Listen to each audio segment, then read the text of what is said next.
ओम नमः शिवाय। प्यारे भक्तों, वैदिक ज्ञान गाथा में आप सबका स्वागत है। आज हम आप लोगों से एकादशी के व्रत के बारे में चर्चा करेंगे। एकादशी का व्रत कब और कैसे रहना चाहिए। यदि आप लोग नियम पूर्वक से एकादशी का व्रत करते हैं तो भगवान की कृपा से आपके समस्त मनोरथ पूर्ण होंगे। यह कथा सूजी महाराज शौनकादिक 88,000 ऋषियों को यह कथा नैमिषारण्य तीर्थ में बतला रहे हैं। सूजी महाराज शौनकादिक ऋषियों से कहते हैं कि हे ऋषियों, यह कथा भगवान श्री कृष्ण ने महाराज युधिष्ठिर को सुनाई थी। वही कथा हम आप लोगों से कहते हैं। आप लोग जो है प्रेम पूर्वक से सुनिए। भगवान श्री कृष्ण कहते हैं कि हे राजन, सभी व्रतों में एकादशी महान पुण्य को देने वाली है। इसलिए अपना कल्याण चाहने वाले मनुष्यों को एकादशी का व्रत अवश्य करना चाहिए। एकादशी के व्रत के प्रभाव से उसके समस्त पाप जल जाते हैं और उसका तन और मन दोनों निर्मल हो जाता है। और एकादशी कैसे करना चाहिए? जब 10वीं तिथि समाप्त हो जाए, एकादशी आ जाए, सूर्योदय के पहले उसी एकादशी को लेना चाहिए। अर्थात 10वीं युक्त एकादशी गृहस्थ लोगों को नहीं करना चाहिए और द्वादशी को इसका पारण होना चाहिए। त्रयोदशी का स्पर्श नहीं होना चाहिए, तभी पूरा पुण्य मिलता है। भगवान ने कहा था यह व्रत अपने शरीर के शक्ति के अनुसार निर्जला रहना चाहिए। रात्रि में जागरण करना चाहिए, भगवान का नाम कीर्तन करना चाहिए, तो उसको समस्त पुण्यों की प्राप्ति होती है। और जो चारों पुरुषार्थ कहे गए हैं उन चारों पुरुषार्थों की प्राप्ति होती है।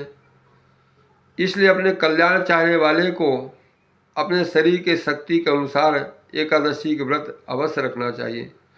सूत जी महाराज शौनकादिक ऋषियों से कहते हैं कि हे ऋषियों, एकादशी का व्रत 10वीं के दिन से ही अर्थात 10वीं के दिन जब समाप्त हो जाए, रात्रि आ जाए, तो रात्रि में सावधान पूर्वक पवित्र होकर के शयन करें।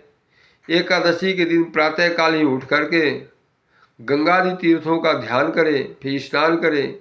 स्नान करने के पश्चात भगवान के सम्मुख जाएं और भगवान से प्रार्थना करें कि हे प्रभु, हम अपने शरीर के शक्ति के अनुसार एकादशी का व्रत रखेंगे। आप हमारे व्रत की रक्षा कीजिए, हमारे व्रत को पूर्ति करिए। इस तरह से संकल्प करें और बारंबार भगवान से प्रार्थना करें। अपने शरीर के शक्ति के अनुसार ये व्रत को करना चाहिए। हो सके तो निर्जला करिए, नहीं तो एक समय में पारण कीजिए। भगवान श्री कृष्ण ने एकादशी का पुण्य आधा रात्रि को दे दिया है। अर्थात जो रात्रि में शयन करेगा उसका आधा पुण्य रात्रि को मिलेगा, और एक समय में जो भोजन फलाहारी करेगा उसका आधा पुण्य भोजन को दे दिया है।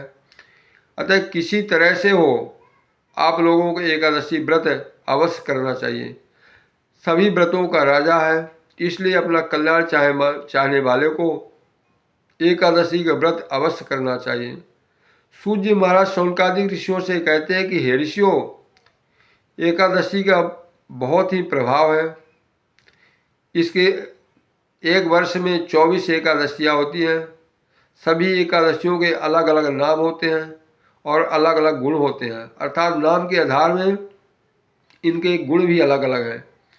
जैसे अभी पौष मास के शुक्ल पक्ष में पुत्रदा एकादशी है। पुत्रदा एकादशी का प्रभाव ऐसा है कि जो भी नियम पूर्वक से इस व्रत को करता है, भगवान नारायण की कृपा से उसे पुत्र रत्न की प्राप्ति होती है और सदैव उसके वंश की वृद्धि होती रहती है। उसका वंश कभी रुकता नहीं है, कभी वंश उसका नष्ट नहीं होता है। इसमें नारायण भगवान की पूजा होती है। अर्थात आप लोग जो भी पूजा कर रहे हैं, भगवान नारायण का नाम लेकर के पूजा करिए। भगवान नारायण से प्रार्थना कीजिए, हे प्रभु, आप हमारे व्रत की रक्षा कीजिए, और अपने शक्ति के अनुसार हम ये व्रत को करेंगे।